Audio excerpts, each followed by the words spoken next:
ایک بھائی پوچھتے ہیں کہ اگر کسی سبب سے شوہر بیوی میں جدائی ہو جاتی ہے اور ان کے پاس اولاد ہے تو اولاد کس کے پاس رہے گی، شوہر کے پاس یا بیوی کے پاس؟ دیکھیں، اگر شوہر بیوی میں جدائی ہو جاتی ہے تو اگر بچے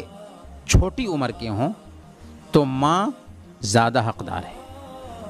جب تک کہ وہ دوسری شادی نہ کر لے۔ اگر دوسرا نکاح کر لیتی ہے تو ایسی حالت میں حکم دوسرا ہوگا۔ اللہ کے رسول صلی اللہ علیہ وسلم نے، مسند احمد اور سنن ابی داؤد کی روایت ہے، ایک چھوٹے بچے کو طلاق کے بعد ماں کی تحویل میں کرتے ہوئے فرمایا تھا، انت حق بہ ما لم تنکحی، جب تک کہ تم نکاح نہ کر لیتی ہو تب تک کہ تم اس بچے کا زیادہ حق رکھنے والی ہو۔ اگر ماں طلاق کے بعد شادی کر لیتی ہے تو خالہ اس سے بچے کی حقدار ہوگی، کیونکہ خالہ ماں کے قائم مقام ہے۔ اور اگر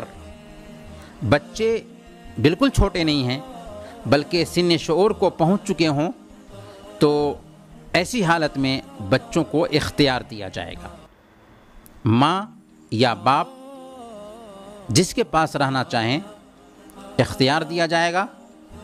چاہے تو ماں کو اختیار کریں چاہے تو باپ کو اختیار کریں۔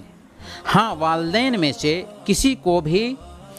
ملاقات سے نہیں منع کیا جا سکتا، نہیں روکا جا سکتا، کیونکہ اولاد دونوں کی ہے۔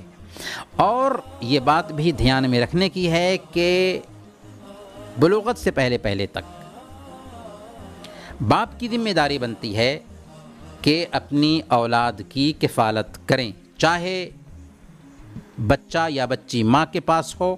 یا باپ کے پاس ہو، ہر حالت میں باپ ہی کی ذمہ داری بنتی ہے کہ ان کی کفالت کریں۔